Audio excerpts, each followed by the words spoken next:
Akkam jirtu maatiiwwan Qubee Akaadaamii baga nagaan gara YouTube chaanaalii keenyaatti nagaan dhuftan. Ani Eebbisaa Margaadha.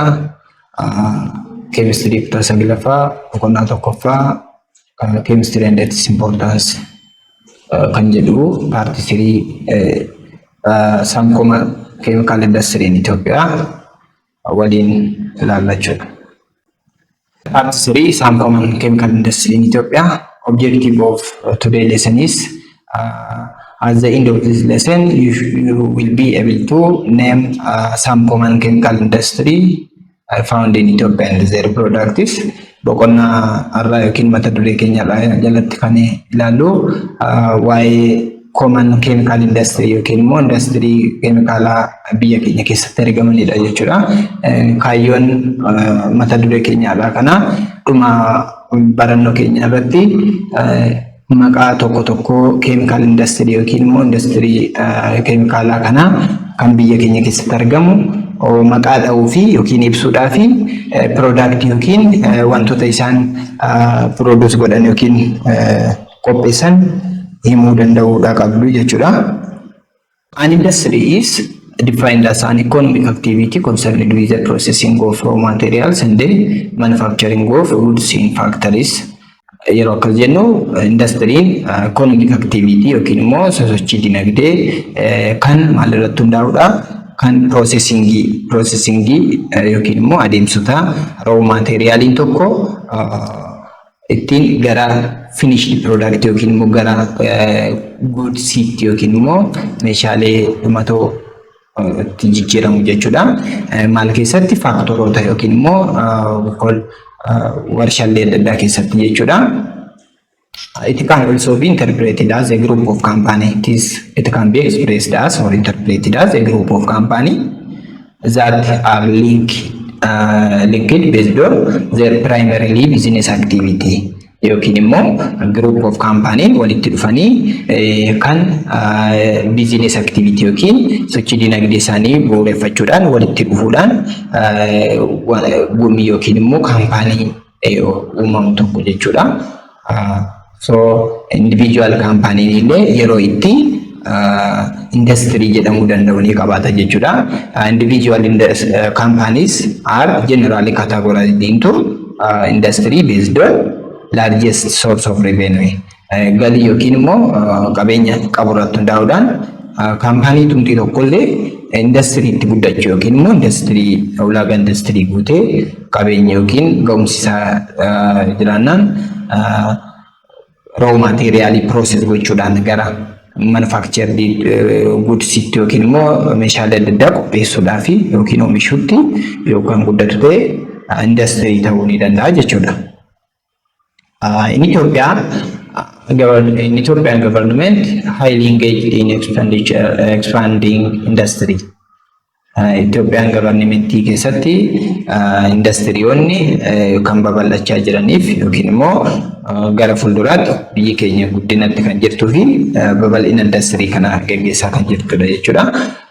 The other chemical industry comprises the companies that manufacture inorganic and organic chemicals, explosives, fragrance, agrochemicals, polymers and rubbers, ceramics, petrochemicals, oleochemicals, those may be oils, fats and wax, flowers. As keessatti chemical industry biyya keenya keessa jiran yookiin immoo chemical industry chemicalaa jechuudha. Waliigalatti industry chemicalaa kun bal'inaan bakka tokkotti gaafa laallu manufacture godhu yookiin maal qopheessu industrial inorganic or organic chemical wala ta'an jechuudha. Chemicalota organic fi inorganic ta'an waliigalatti baay'eedha yookiin isaan hedduudha. Explosive yookiin dhukaa adda addaa qopheessuu ni danda'u. Fragrance yookiin immoo urgooftuuwwan yookiin immoo halluu yookiin immoo foolii gaarii kan qaban pleasant smell kan qaban chemicalota adda addaa jechuudha warreen kunniin. Agrochemicals kan jennu immoo keemikaalota agriculturalii keessatti fayyadamnu isaan kun maybe fertilizerii ta'uu danda'u, pesticideota adda addaa ta'uu danda'u hedduudha jechuudha in the area of agriculture. The other polymers and rubbers kan jennu polymerota adda addaa kanneen plastic bagii ta'uu danda'a. Polymerotni plastic materialiin pipeota adda addaa maybe in agriculture or maybe in different uses polymerotni faayidaa adda addaa kan qabaniif hedduudha jechuudha. Akkasuma raaberiin ceramic product ijaarsa adda addaa keessatti ceramicota yookiin ceramicii qopheessuudhaaf ni fayyadamna jechuudha. Chemical industry kun kanneen qopheessuu danda'u. Petrochemicals kan jennuun keemikaalota annisaa maddisiisan yookiin immoo petroleum product warra ta'an gaazota adda addaa kan energy release gochuudhaaf oolan jechuudha.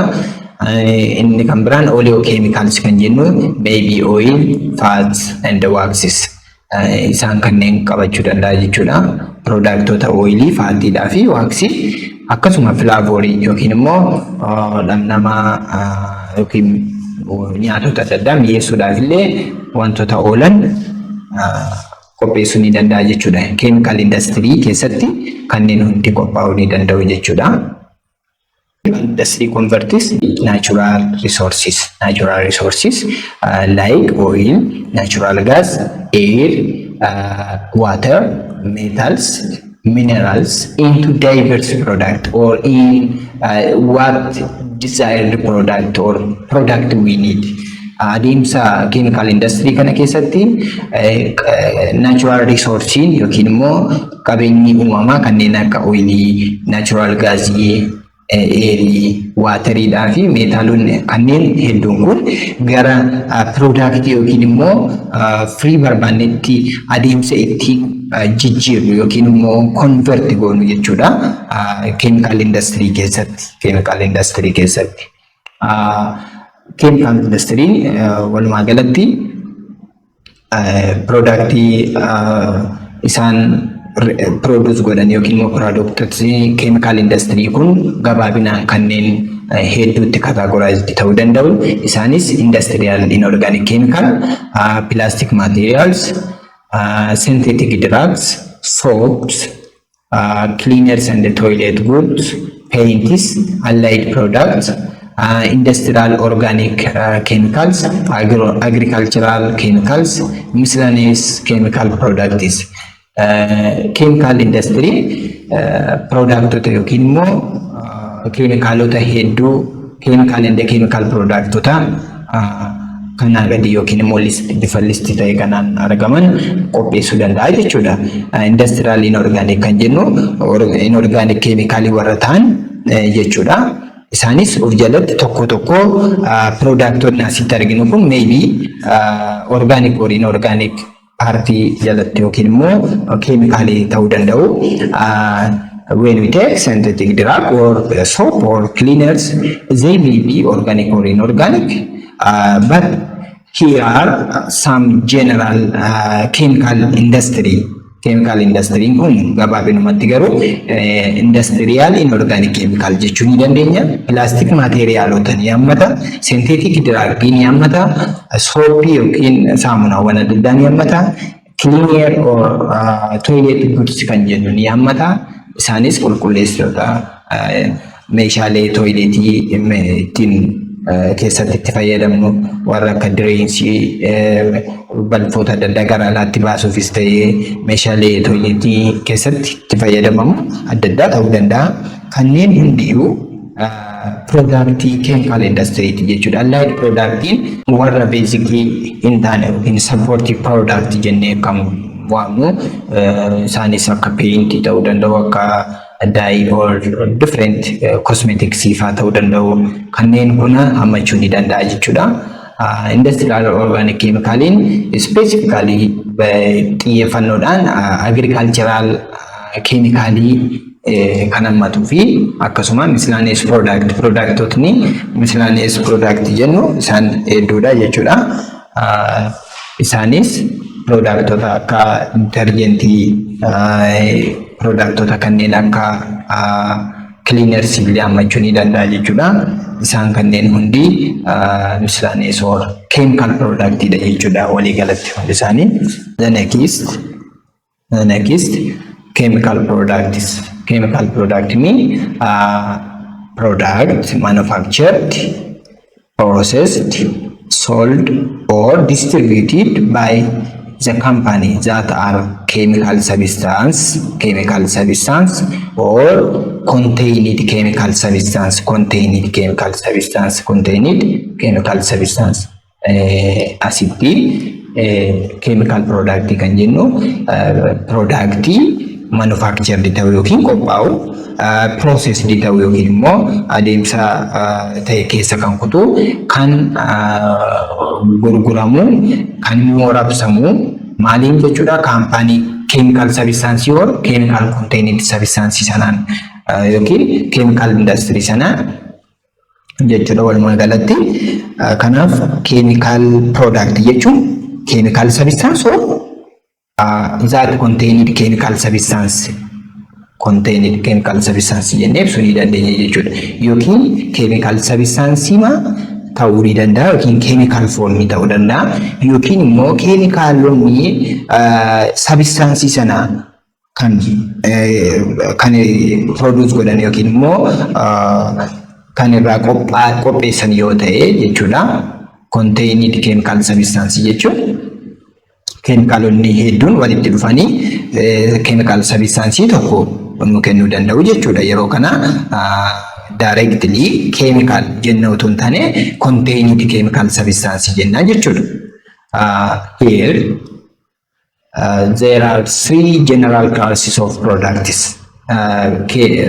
Productoota kana bakka gurguddaa yookiin ijoo sadiitti qoodna jechuudha. Isaanis basic chemicals warra jedhaman isaan maal fa'i? Alkalis yookiin base kan jennu jechuudha. Acids, organic chemicals and salts. Isaan kun maaliif basic ta'anii keemikaalota yookiin productoota kan productoota hafan kanneen biroodhaaf bu'uura warra ta'edha jechuudha. Isaan kun amma fakkeenyaaf asiidonni, beezotni, organic keemikaalotii fi ashaboleen they are basic.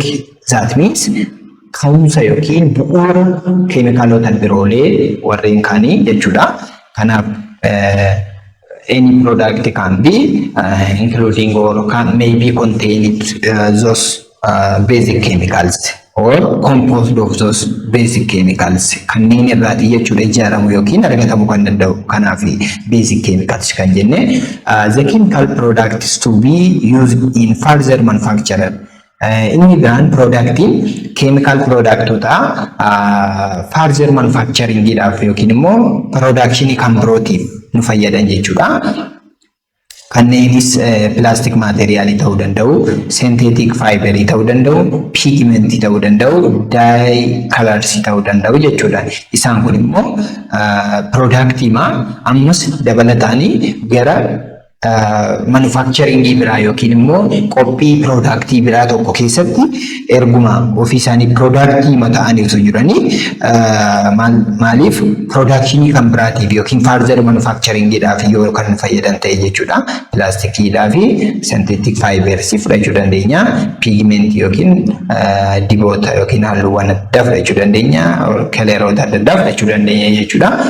Kanaaf isaan kun chemical product to be used in further manufacture jennee beekuu qabna jechuudha. The last one is finished chemical product is to be used for ultimate consumption.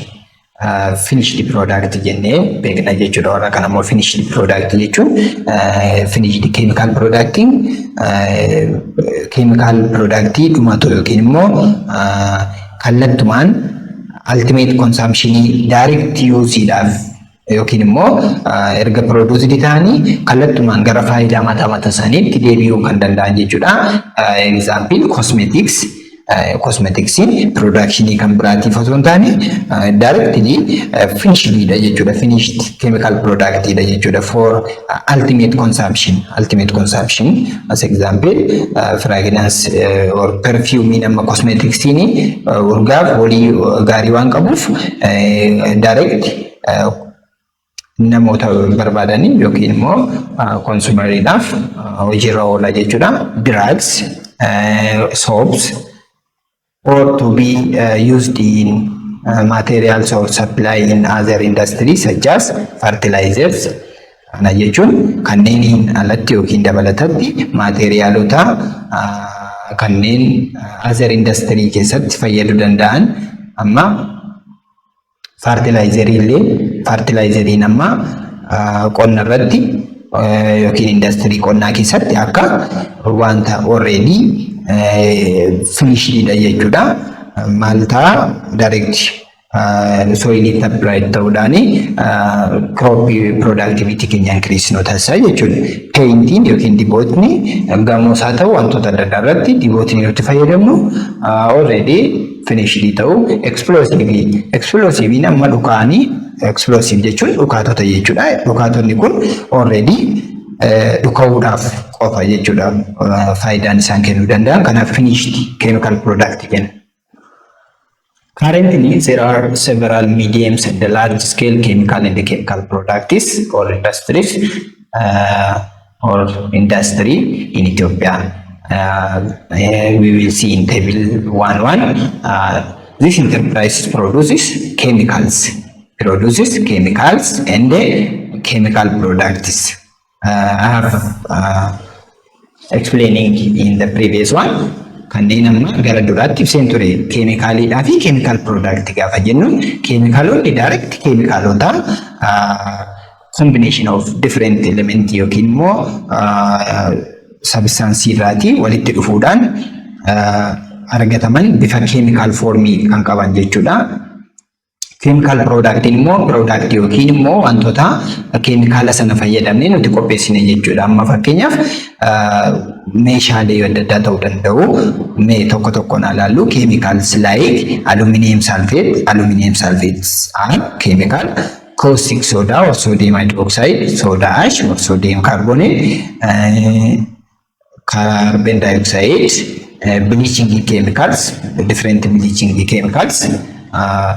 Maybe hydrogen peroxide, different chloride compounds are used for bleaching chemicals. They are that mean chemical isanis chemical jedhamu jechuudha.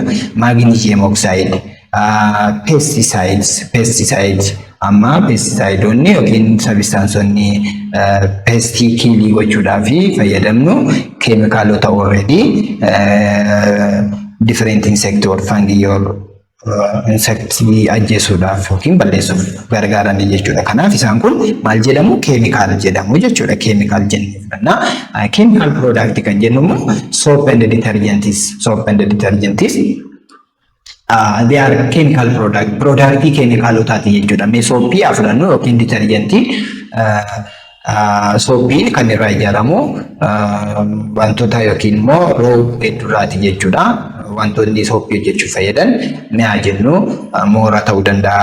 Sodium hydroxide ni fayyadamna, water ni fayyadamna, different part or component or keemikaalota hedduu walitti makuudhaan argachuu dandeenya jechuudha. Akkasuma detergents sulfonate or sulfate containing organic salt yookiin immoo cleaning agent jennee waamna jechuudha. Warreen kana detergentota. Inni kan biraa sementiidha. Sementii yookiin sementiin simintoo jechuudha. Simintoon chemical product jechuudha. Different chemicals are combined to give this cement. Silica containing compound, sodium carbonate or carbonate maqaa hedduutu walitti dhufee sementii kenna jechuudha. Diba yookiin immoo paints kan jennu isaanis akkasuma productii keemikaalota walitti dhufanii yookiin dabalamanii jechuudha.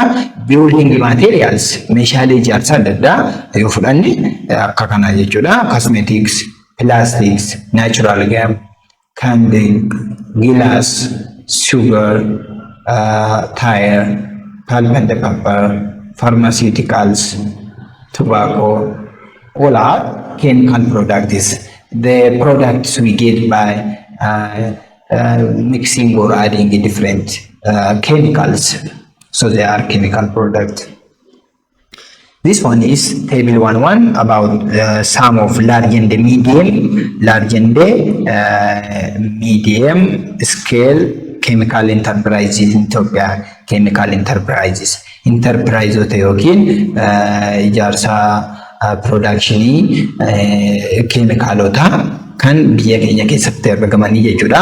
Maqaan enterpriseota kanaas kan ilaalamu yoo ta'u, maqaa isaaniiti bakka itti argaman yookiin siitii isaan itti argaman yoo ta'u, kun immoo product yookiin free yookiin immoo wanta isaan qopheessanii jechuudha. Mee tokkorraa kan ilaallu coora gas and chemical product kan jedhamu kun maqaa enterpriseeti jechuudha. As example coora gaasiin bakka adda addaatti argamuu danda'a. Coora gas and chemical product kan jedhamu kan Finfinneetti argamu yookiin Addis Ababaatti argamu production yookiin productiin inni qopheessu pilaastikoota, different chemicals and petro products, petroleum productii kan qopheessu kan Finfinneetti argamu jechuudha. Ziyaazori coora gas and chemical productiin kan biraan kan enterpriseetti kan productii kan biraa ta'e. Productii coora gaasii isa amma dubbanne yookiin immoo pilaastikootaaf keemikaala akkasuma petrokemikaalii artiin alatti aluminium sulfate fi sulfuric acid kan qopheessu coora gas chemical product kan jedhamu ni jira jechuudha. Inni Ziway caustic soda factory it located at Ziway it produces sodium hydroxide or caustic soda yookiin sodium hydroxide kan inni qopheessu. Inni kan biraan Abijata soda ash factory bakki itti argamu bulbulaadha. Kan inni qopheessu Trona kan jedhamudha jechuudha. Tronaan kun makaa sodium carbonate makaa akkasuma carbonate waterii dha jechuudha. Carbonate waterii irraa kan mix ta'e formula kana kan qabu jechuudha. Trona kan jedhamu qopheessa. Kunis eessatti argama? Bulbula asiititti jechuudha kan inni argamu. Bulbula asiititti argama jechuudha. There is Repi soap and detergent located at Addis Ababa. It produces soap and detergents. Kana detergentootaa fi soapii kan qopheessudha jechuudha. Repi soap and detergent PLC. There is Adola magnesium oxide factory at Adola produce magnesium oxide. Adami Tulu pesticide processing plant at Adami Tulu it formulates or it produces formulate malathion. Malathion pesticide dha jechuudha. Malathion indosulfan diazonone, phenytothane and dimethoate kan jedhaman keemikaalota kanneen kun gosoota malaatayiniiti jechuudha. Keemikaalotuma pesticide formidha jechuudha. Diraagiidha jechuudha. Isaan kana qopheessa jechuudha. Pesticide kan qopheessu Adaamii Tulluutti argama. Adaamii Tulluutti kan argamudha jechuudha. The other is Nifa Silk Paint Factory at Addis Ababa. It produces paint, varnish, anti-rust and glues. Kun immoo Nifa Silk Paint or Nifa Silk qalam kan jennu Addis Ababaatti argama. Paint yookiin diboota adda addaa, varnishota yookiin varnish kan jennu, anti-rust akka isaan rusting geggeessine kan abiddoota adda addaa jechuudha. Giluus yookiin immoo walitti hancasitoota yookiin immoo walitti maxxansitoota adda addaa kan maddisiisudha jechuudha. Inni kan biraan sagalaffaarraa modern building industry at Addis Ababa. It produces cement and cement product, ceramic, paint, sanitary wear, adhesives, glues, plastic rubber, terrazzo tiles, cultured marbles. Kun modern building industry kan jedhamu kan Finfinneetti yookiin Addis Ababaatti argama. Kan inni qopheessu yookiin product isaa cement yookiin simmintoodhaa fi productota simmintoo jechuudha. Simmintoota adda addaa walitti makuudhaan kanneen akka seeraamikii yookiin teraazoo yookiin immoo maateriaalota adda addaa qopheessuu danda'a. Inni kan biraan paint yookiin diboota adda addaa, sanitary wear yookiin immoo meeshaalee akka baasruumiitti ta'uu danda'a, toileetiitti ta'uu danda'a, different waste product out gochuudhaaf yookiin immoo meeshaaleewwan fayyadan yookiin immoo meeshaalee adda addaa hojjechuudhaaf kan fayyadu jechuudha. Inni kan biraan adhesives kan jennu wantoota walitti hidhuuf yookiin qabuudhaaf meeshaa fayyadu yookiin immoo walitti xagganuudhaaf jennee kan waamnu. Inni kan biraan glues kan jennus bifuma sanaa kan meeshaalee adda addaa walitti bond gochuu yookiin immoo walitti connect gochuuf gargaarudha. Plastic rubber immoo maybe plastic bag or some stretched plastic formii kan ta'ani jechuudha. Isaan kunis qophaa'uu ni danda'u jechuudha. Karaa biraa building industry keessatti ni fayyadu jechuudha. Terrazzo tile kan jedhamu kan lafa yookiin tile irraa godhatamu jechuudha. Cultured marble yookiin kaarboneetii, dhagaa kaarboneetii kan yookiin dhagaa ofii keenyaa kan bifa sheepii mataa isaa qabuu fi kan ijaarsa garaagaraatiif fayyadu bakki itti qophaa'udha jechuudha. Inni kan biraan Kadisco Chemical Industry. Kadisco Chemical Industry is located at Addis Ababa. It produces paint, coating, and adhesives. Irra deebinee kana wanti jennu halluu jechuudha. Halluuwwan adda addaa yookiin diboota adda addaa coating yookiin maybe anti-rusting ta'uu danda'a yookiin immoo for bareechuudhaaf coating adda addaa gaggeeffamuu danda'a. Halluuwwan miidhagoo ta'an kan biraarraa paint gochuu yookiin immoo diboonni adda addaa jechuudha yookiin galvanize gochuu. Adhesives akkasuma walitti hidhuudhaaf kan fayyadu Kadisco Chemical Industry jedhama. There is Kadisco PLC. It located at Waliso City. So it produces soap, detergents, corrugated iron, nails, infant milk formula. Kun immoo Kadisco PLC Walisotti kan argamu saamunaa, detergentii, corrugated iron yookiin immoo ironii bifa sheepii garaagaraatti ittiin qophaa'e jechuudha. Nail or mismaara jechuudha.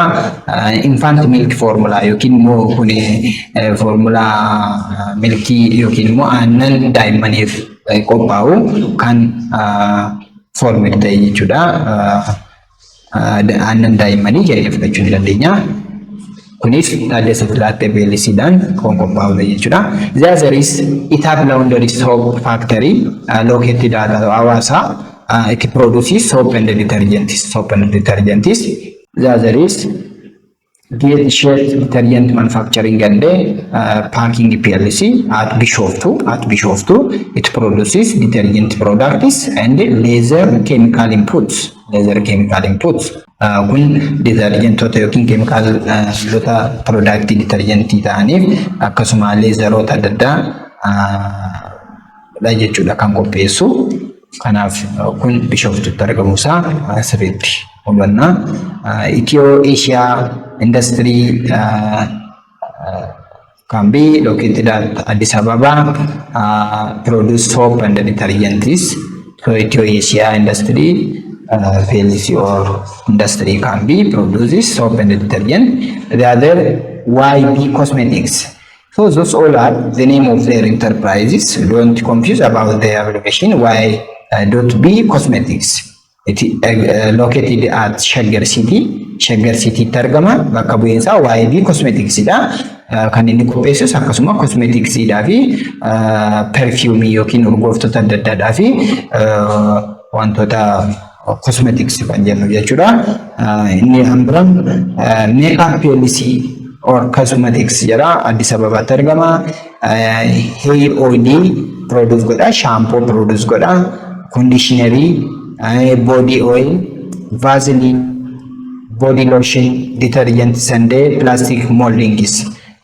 Kunis akkasuma dibatoota rifeensa mataatiif ta'an kanneen akka shampoo yookiin oilii yookiin conditionery, body oil yookiin lotion adda addaa, Vaseline, body lotion, detergentidhaa fi plastic molding yookiin immoo plastic irraa kan hojjetamu moldingidhaaf yookiin reshaping of substance yookiin immoo different productidhaaf kan fayyadu qopheessa jechuudha. Plastic molding kan jennu mataa keenya gara barbaannetti design gochuudhaaf yookiin moldingoota shaping barbaadametti qophaa'e kan kallattii yookiin immoo bifa barbaannetti itti fayyadamuu kan dandeenyu jechuudha. Inni kan biraan Deepos Chemical PLC at Addis Ababa, it produces detergents, cosmetics or cosmetic product, plastic packing, industrial surfactants and beauty. Kun immoo kan qopheessu Addis Ababaatti argama. Detergentii, cosmetics productii, plastic packing materiaalii yookiin immoo baagii jechuudha. Gosa materiaalota pilaastikii irraa ijaaraman ta'anii waa paak gochuudhaaf kan itti fayyadamnu. Maybe food ta'uu danda'a yookiin immoo different cosmetics or different detergent ta'uu danda'a. Kanaaf pilaastikoota paakingii fayyadan kanan itti qopheessa jechuudha. Industrial surfactants and beauty. Kun immoo surface active substance kan ta'e yookiin immoo cleaning product jechuudha. Surfactants kan jennu dirty wajjin bifa easy reaction geggeessuudhaan remove gochuu kan danda'u jechuudha. Yookiin beauty yookiin immoo wantoota hin barbaachifne bakka tokkotti qaama hin barbaachifne irratti bu'an yookiin beauty kan jedhamani isaanis irraati remove gochuuf ni ta'a jechuudha. Inni biraan Arbaa Minch Textile Share Company located at Arbaa Minch textile and fabric product. Kun immoo uffata kan oomishu yookiin carqa carqee jennee kan waamnu oomisha Arbaa Minchitti kan argamudha. Biraa kunimmoo Kinko Soap Factory at Buraayyuu, it produces soap and detergents. Those all we list here are the enterprises of chemical industry or chemical products. Yookiin immoo produktota amma dubbachaa turre kana kan qopheessanidha. Bakki isaan itti argaman bifa kanaan agarsiifamee ni jiru. Produktonni isaaniis akkuma amma isinitti himaa ture bifa danda'ameen qabachuu yaala. Lastly, we are going to see about the chemical product in the industry in Ethiopia or some summary or the other chemical product. Cement can be located at Mogar, Dirredawa, Mesobo, Derba, Medrock, and Dangote. So cement product or chemical product kan jedhaman Mogar kan jedhamu jira, Dirredawa, Mesobo, Derba, Medrock fi Dangote jenne isaan kana beekuudha qabna. Sugar productionidhaa fi Matahara, Wanji, Fincaa, Kurras kan jedhaman ni jiru. Pepper and pulp kan jedhaman Wanji jechuudha. Wanji chemical product kan jedhamu jira. Isaan immoo bakterii yookiin waraqaaleedhaa fi kaartoonota adda addaa jechuudha gaafa jennu. So isaan kun bifa kanaan qophaa'u. The other is pharmaceuticals. Isaan kun immoo qorichaawwan adda addaa jechuudha. Qorichaawwan jechuudha. Addis Itoophiyaa Adigiraat. Addis pharmaceutical Ethiopia and Adigrat pharmaceutical products or chemical products are there.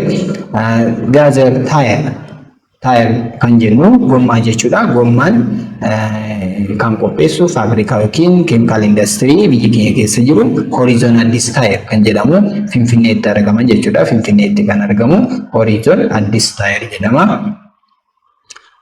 Kanneen chemical product biyya keenya keessa jiranidha jechuudha. chemical product biyya keenya keessa jiranidha.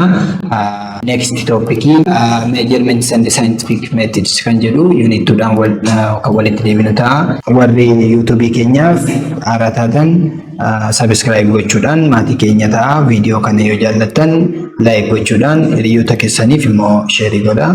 Galatooma.